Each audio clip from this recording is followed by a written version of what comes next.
नमस्कार दोस्तों, आज का दिन भारतीय इतिहास में भारत के लिए और मौजूदा वक्त भी सबसे महत्वपूर्ण दिन है। आज एक तरह से भारत का नया निर्माण हुआ था, नया जीवन मिला था। तो यह भारत के जन्म का असल में दिन है, क्योंकि हम जिस संविधान की शक्ति से संचालित होते हैं वह संविधान आज ही के दिन 26 नवंबर 1949 को भारत की संविधान सभा में प्रस्तुत किया गया और उसे स्वीकृत प्रदान की और 26 जनवरी 1950 को वह लागू हुआ। यह इतना महत्वपूर्ण दिन है और इस दिन की महत्ता निश्चित रूप से भारत के तमाम सारी चीजों को लेके, जो दबी कुचली जातियां, धर्म, सारी चीजें हैं, उन सब के लिए भी महत्वपूर्ण है कि ऐसा महान संविधान, दुनिया का सबसे बड़ा संविधान हमारे देश को दिया गया, हमारे पुरोधाओं ने दिया, आजादी के दीवानों ने दिया, स्वतंत्रता संग्राम सेनानियों ने दिया। तो आज इसी परिप्रेक्ष्य में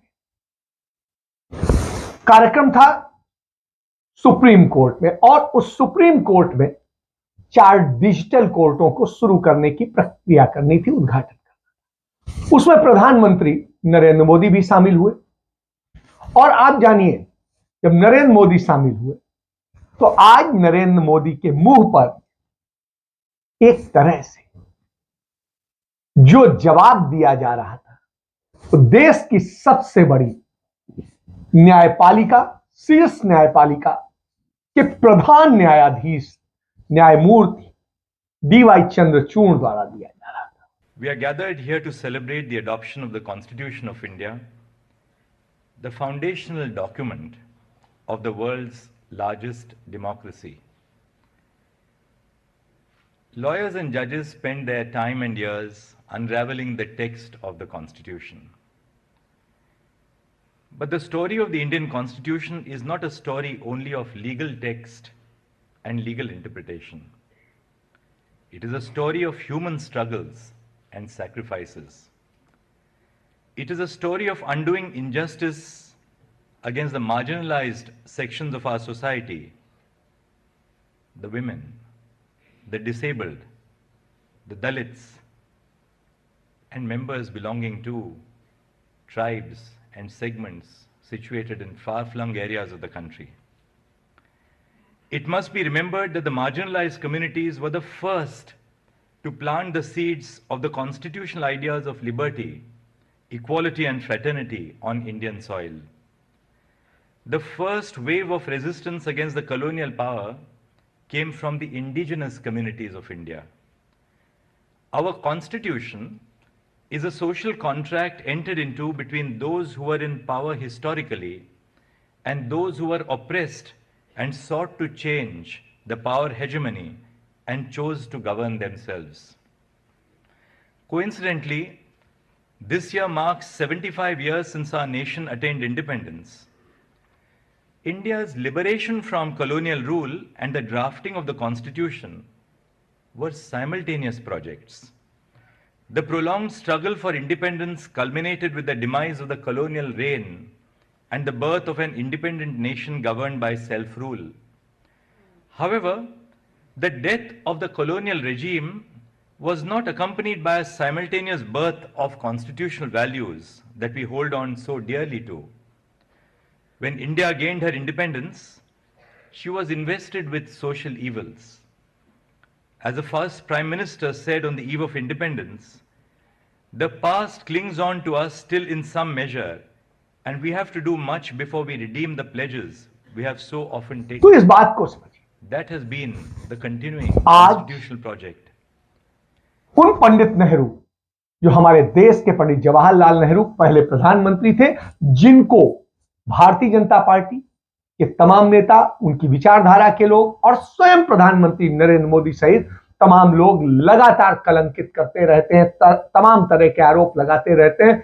और स्थिति यह है, उनके लोग तो उनकी फोटोशॉप की हुई जो वीडियो और तमाम सारी फोटोज बना करके और किस तरीके से उनको उनके चरित्र पर सब चीजों पर लांछन लगाते हैं, जबकि वो इतने महान थे कि जिस दिन वो प्रधानमंत्री बने उस दिन उन्होंने अपनी संपूर्ण संपत्ति इस देश को दान दे दी, जो उस समय में खरबों रुपए की थी। आप समझ सकते हैं, जब लोगों के लिए 100 रुपया बड़ी बात हो,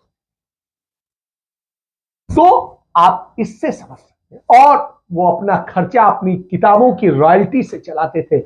पीएमओ का खर्चा और पीएम हाउस का भी खर्चा अपनी रॉयल्टी से चलाते थे।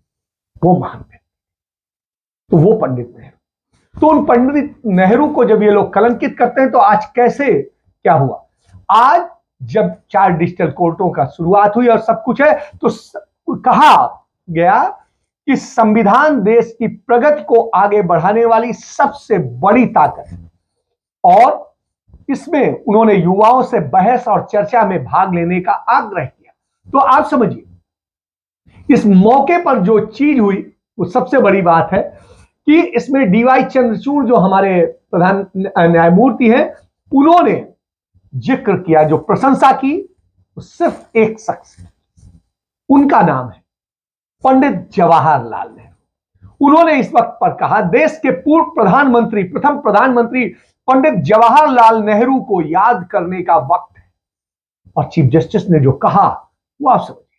उन्होंने कहा, प्रधानमंत्री पंडित नेहरू द्वारा देश की आजादी की रात दिया गया जो ट्रस्ट विद डेस्टिनी का जिक्र किया और कहा, अतीत किसी न किसी रूप में हमसे अभी भी जुड़ा है।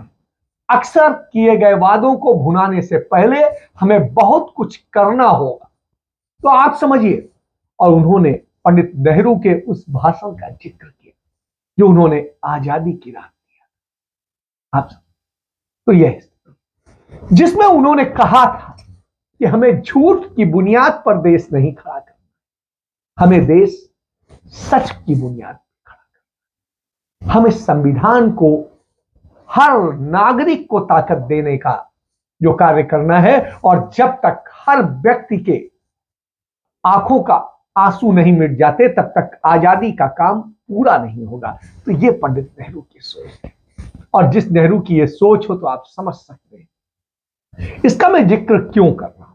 क्योंकि आज भारतीय जनता पार्टी जो 27 साल से गुजरात में शासन में है और 8.5 साल से केंद्र में देश की सत्ता पर शासन में है, वो क्या कहती है?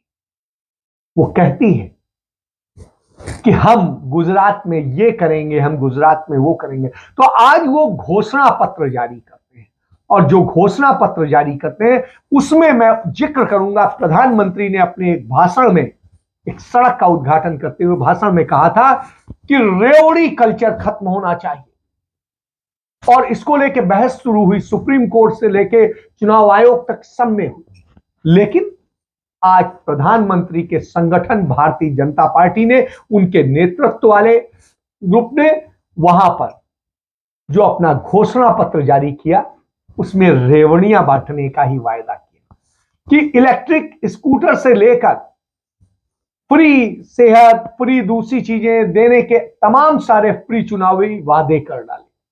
जो फ्री के चुनावी वादे किए आप वो समझिए, और जिस तरीके से उन्होंने अपनी घोषणा पत्र में सब वायदे किए हैं, तो आप समझिए, महिलाओं को फ्री में इलेक्ट्रिक स्कूटी दी जाएगी, फ्री में हेल्थ का भी वायदा किया, फिर पहाड़ी डिक्री योजना भी की शुरुआत की बात की, मजदूरों के ख्याल के लिए भी कुछ चीजें 2 लाख रुपए तक का फ्री गारंटी दी जाएगी। बस में फ्री यात्रा का भी उन्होंने किया कि महिलाओं के लिए बस में कैसे फ्री यात्रा का करेंगे, गरीब बच्चों के लिए 1 टाइम इंसेंटिव का जो देंगे, इसके बाद में छात्राओं के लिए मुफ्त साइकिल योजना बनाएंगे, इसके बाद प्री डायग्नोस्टिक स्कीम लाएंगे, फिर गुजरात में 2 चरणों में जो मतदान होना है उसके लिए ये सारे फ्री के वायदे किए गए। तो आप समझिए, इसके बाद में आप इसको यदि सारी चीजें देखते हैं तो आप और एक चीज, सत्ता में वो कहते हैं हम लौटे तो समान नागरिक संहिता लेके आएंगे। हुजूर, चुनाव में ही आपको याद आता है 27 साल से आप सत्ता में क्यों नहीं लेके आए?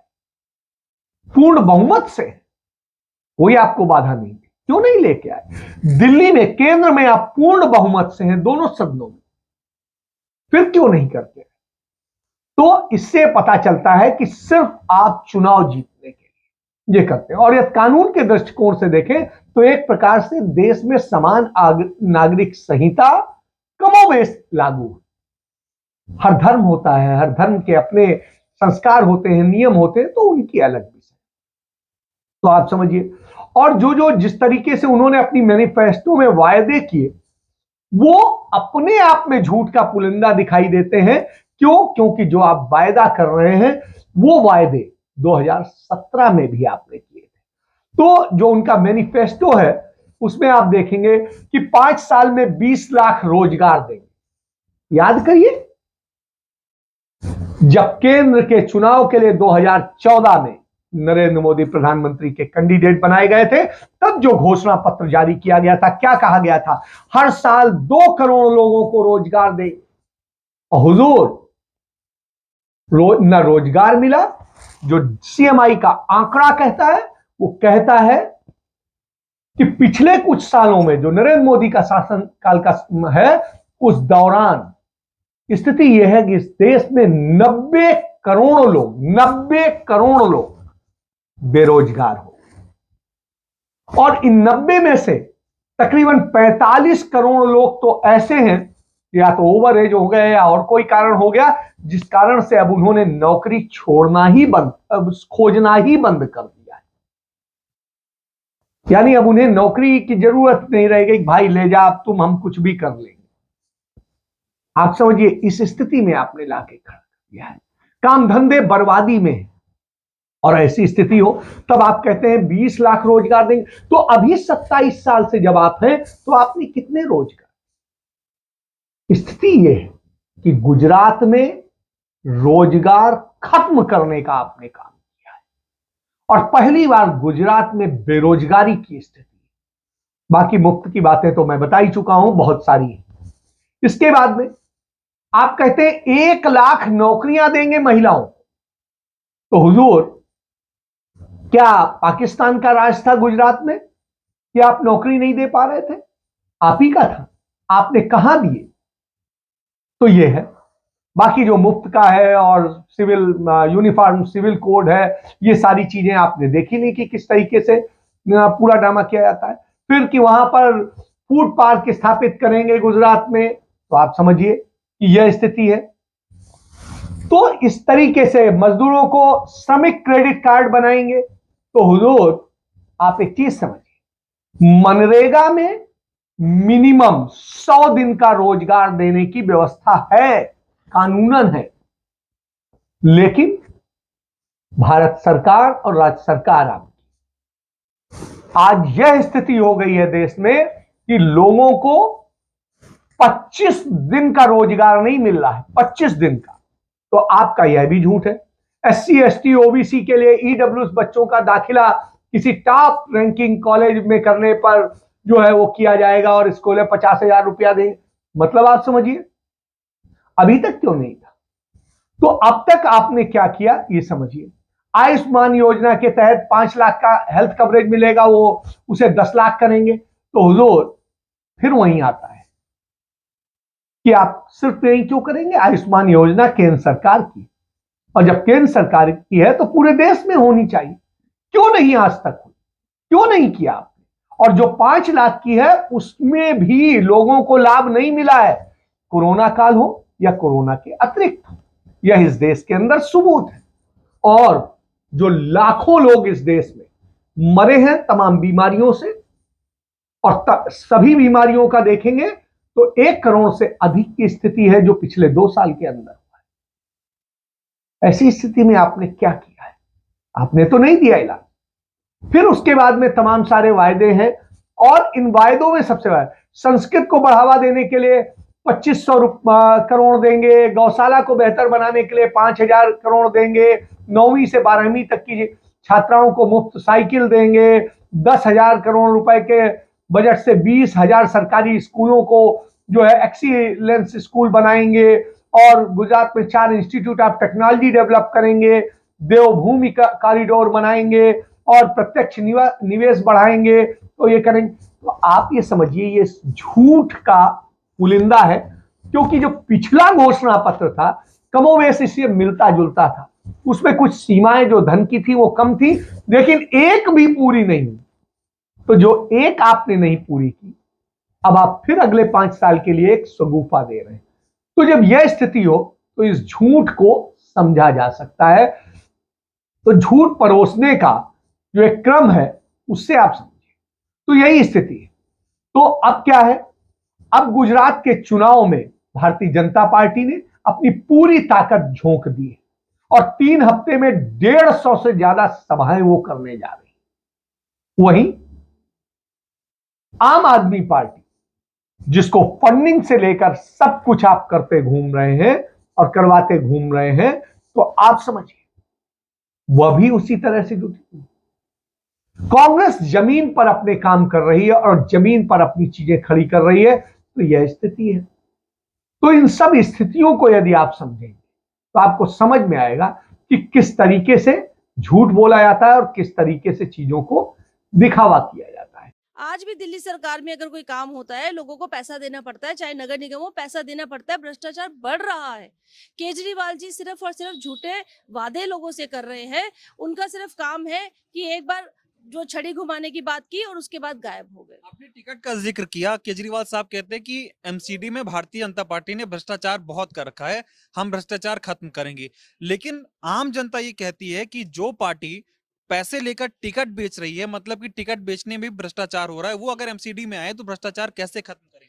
देखिए, फिर वही बात है, टिकट लेने में भ्रष्टाचार, पैसा ले रहे हैं, बोली लग रही है और लाखों की नहीं करोड़ों की बात हो रही है।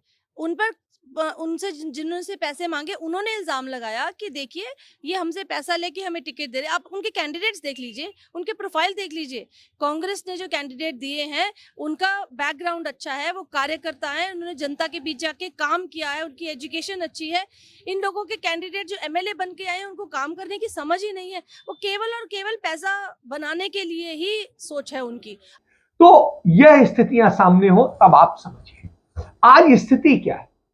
आज स्थिति ये कि लगातार आप झूठ बोलते हैं, लगातार आप झूठ के आधार पे खड़े होते हैं, और जब ये खड़े होते हैं तो निश्चित रूप से एक सवाल उठता है कि आपने इस देश को कहां ले जाकर के खड़ा कर दिया है। और जब इस स्थिति में खड़ा कर दिया हो, झूठ के आधार पे आप चीजें कर रहे हो, तब आप राहुल गांधी की भारत जोड़ो यात्रा चल रही है और उस भारत जोड़ो यात्रा में लगातार लोगों का हुजूम जुड़ रहा है, तमाम तरह के लोग जुड़ रहे हैं, और इन सब स्थिति में आप समझिए आपका झूठ सामने आता है कि आप किस ढंग से प्रस्तुत करते हैं और किस ढंग। जहां आप दूसरों को कहते हैं वहां आपकी स्थिति क्या है। मध्य प्रदेश में जो सरकार थी, तो मध्य प्रदेश सरकार में इसी तरीके से हुआ था। जो योजनाएं कमलनाथ ने शुरू की थी, कांग्रेस ने भारतीय जनता पार्टी की सरकार आने के बाद बंद कर, और उसके बाद में ड्रामा करते हैं तीर्थ दर्शन और ये और वो। तो इस तरह से तो इस झूठ को समझने वाला है कि जो ये झूठ है वो किस तरीके से लोगों को बर्बादी में ले जाता है। तो ये सारी चीजें जब सामने हो तो इस झूठ को समझने की जरूरत है। वही दूसरा झूठ आम आदमी पार्टी बोलती है, उसने जो अपना पूरा बताया था और सारी चीजें हैं, उसमें जो बातें उसने कही, दिल्ली का उनका मॉडल चेक कर, दिल्ली में कहीं पर भी वो चीजें होती नहीं। उन्होंने वायदा किया था, 10 साल पूरे कर लिए हैं आज उन्होंने भी, और 10 साल पूरे करने पर मैं बताता हूं, उन्होंने यमुना को स्वच्छ निर्मल बनाने का वायदा किया था, आज यमुना वहां गंदा नाला बन चुकी है। उन्होंने दिल्ली को प्रदूषण मुक्त बनाने का वायदा किया था, आज दिल्ली दुनिया की सबसे प्रदूषित राजधानी। उन्होंने शिक्षा के मॉडल की बात की थी, मॉडल जरूर दिखाते हैं लेकिन वो घोटाले का मॉडल है। आज ही खबर आई है 1300 करोड़ रुपए का घोटाला किया गया।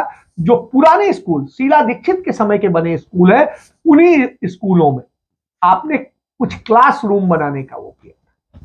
और उन क्लासरूम का घोटाला मैं बार बार बताता रहा हूं कि उसमें इतना बड़ा घोटाला, और आज सामने आ गया विजिलेंस की रिपोर्ट से कि 1300 करोड़ रुपए का घोटाला किया।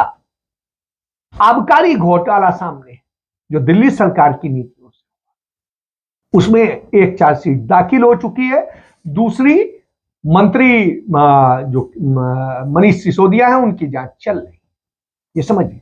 दूसरा, आपके स्वास्थ्य मंत्री रहे सत्येंद्र जैन, जेल में है, वो गृह मंत्री भी रहे, और उनके घोटाले और ईडी से तमाम चीजें पकड़ी गई। और आप कहते थे हम इतनी नैतिकता लाएंगे कि आरोप लगते ही हम हटाएंगे और कार्रवाई करेंगे। आज स्थिति है उनके खिलाफ एफआईआर दर्ज है, वो जेल में बंद है 5 महीने से, और उसके बावजूद उन्हें मंत्री पद से नहीं हटाया गया। तो आप इससे समझिए कि भ्रष्टाचार को आप कैसे संरक्षण देते हैं।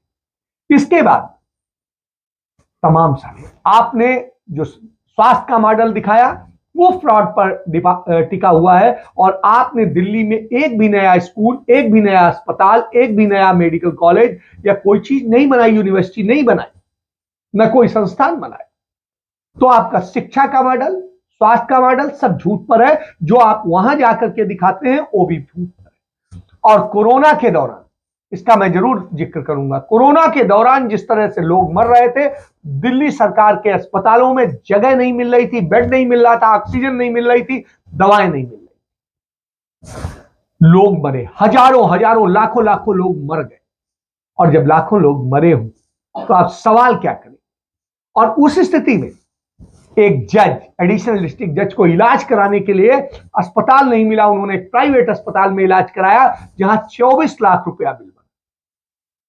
दिल्ली सरकार बोली कि हम तो 7 लाख का ही पेमेंट, और उस स्थिति में वो हाई कोर्ट गए तो दिल्ली हाई कोर्ट ने डिसीजन दिया कि नहीं, उन्हें पेमेंट कीजिए, क्योंकि वो आपकी लापरवाही के कारण मजबूरन उन्हें प्राइवेट अस्पताल में जाना पड़ा।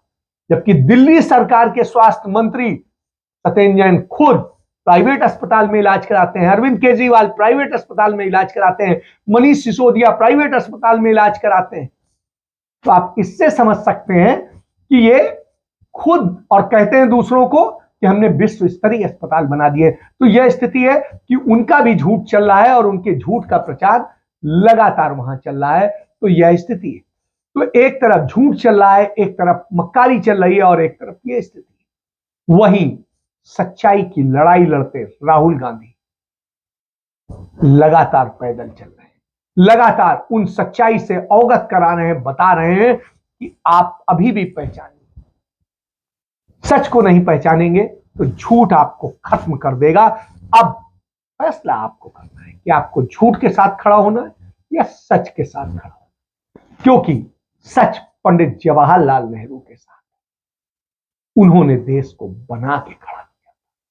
अब जो उन्होंने बनाया था, उस 70 साल में जो देश बना था, उस देश को नरेंद्र मोदी के शासन का इन 8 साल बेचा जा रहा है।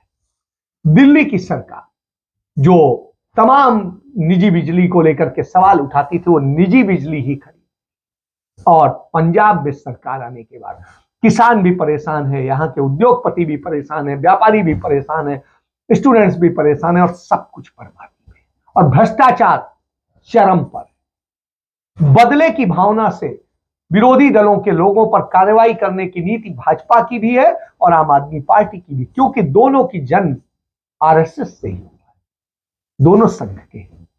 इसलिए पक्ष भी हमारा, विपक्ष भी हमारा, की राजनीति चल रही है, और इस राजनीति को समझने, तो सच को जानिए, पहचानिए। नहीं पहचानेंगे तो आपका, आपके बच्चों का, सबका भविष्य बर्बाद होगा। यह आपको जानना है। जय हिंद, जय भारत, वंदे मातरम।